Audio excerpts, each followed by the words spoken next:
லேவியர் 11 அதிகாரம் 45வது வசனம். உங்கள் கடவுளாயிருக்குமாறு உங்களை எகிப்திலிருந்து வெளிக்கொணர்ந்த ஆண்டவர் நானே. நீங்கள் தூயவராயிருங்கள், ஏனெனில் நான் தூயவர் என்று இவ்வாறு வசனங்களில் குறிப்பிடப்பட்டிருக்கிறது.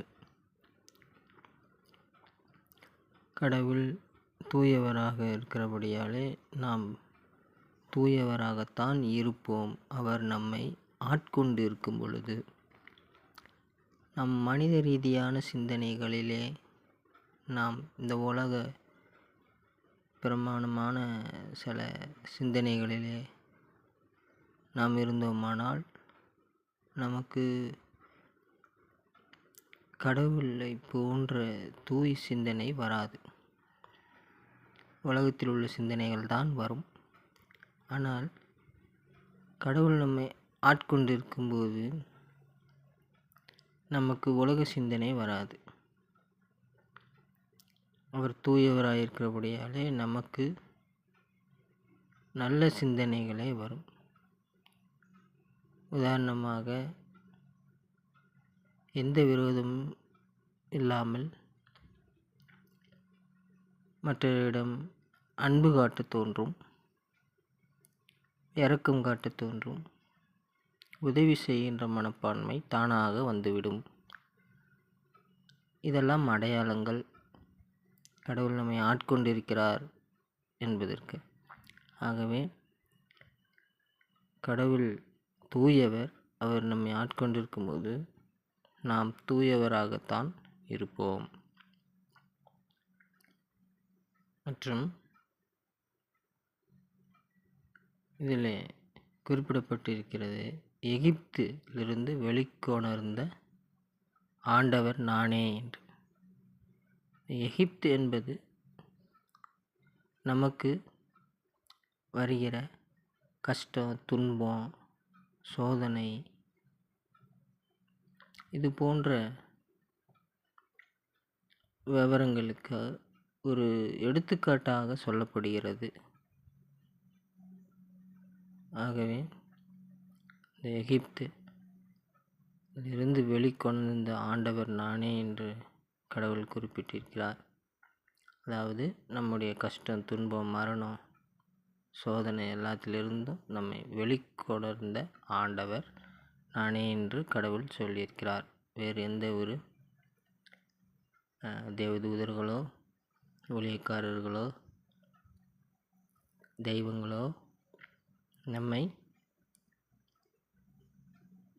ரட்சித்து இருக்க முடியாது. நமக்கு உதவி தான் செய்திருக்க முடியும். உதாரணமாக, தாகமாக இருக்கிறது, கொஞ்சம் தண்ணீர் வேண்டுமென்றால் அருகில் உள்ளவர் நமக்கு தண்ணீர் கொடுக்கிறார். அதுபோன்று தான் நம்முடைய சகோதரர் போன்று, நம்முடைய நண்பர் போன்று தான் தெய்வங்கள், தேவதூதர்கள் எல்லாம்.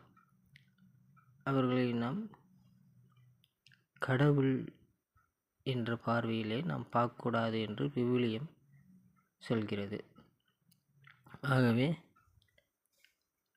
நமக்கு கஷ்ட நேரத்தில் நம்மை காப்பாற்ற முடியும் என்றால் அது கடவுளால் மட்டும்தான் முடியும்.